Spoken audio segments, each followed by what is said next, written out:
Hello, magandang umaga mga kaibigan. So, narito muli tayo sa ating channel para matuto ng iba't ibang kaalaman. So, ngayon, ang gagawin natin mga kaibigan ay magluluto tayo ng upo. Ayan. Kukuha muna tayo ng upo. Siyempre, kailangan freshly picked. Mas maganda yung freshly picked, di ba?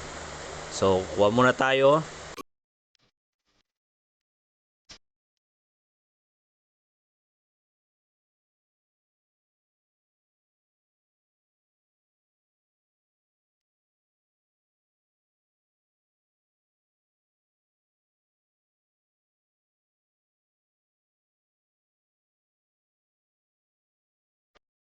At syempre ito, lilinisan, hugasan.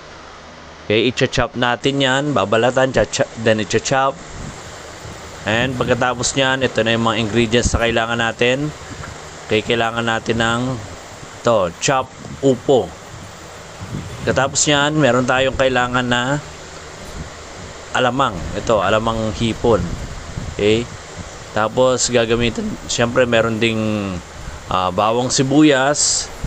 At meron ding magic sarap. At meron ding Knorr pork cubes. At syempre yung pansahog natin, ito 1/4 na karne ng baboy.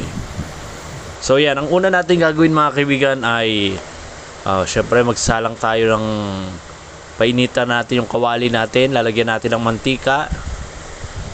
Katapos nyan ay lalagyan na natin ng bawang at sibuyas. Okay. Tapos wait until yung bawang natin is golden brown. Tapos ilalagay na rin natin itong ating yan, karne ng baboy. Okay, isosaute lang natin yan, halo-haluin.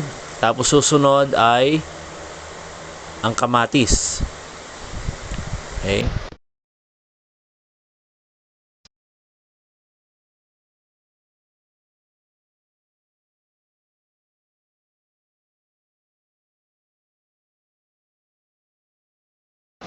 Pagkatapos ng kamatis, lalagyan natin ng upo.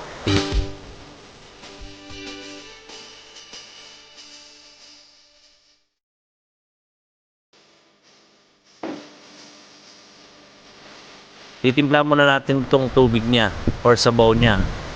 Eh, pag nakuha nyo na yung tansyahan lang ito mga kaibigan, tansyahan lang. So, tikman mo kung dadagyan mo pa ng asin, kulang pa ng asin, o sobra na ng asin. Tansyahan lang yan.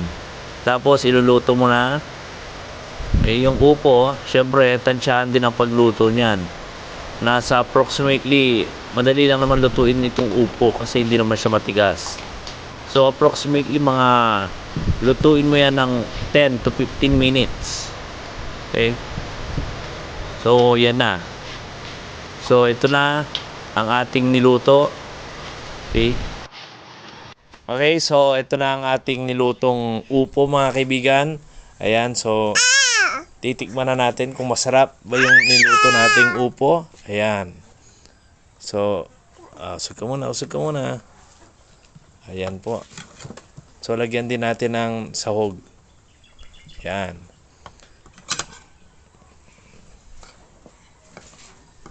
Hindi ko maabot eh.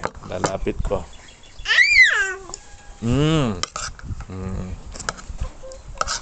Masarap. Masarap siya. Oh.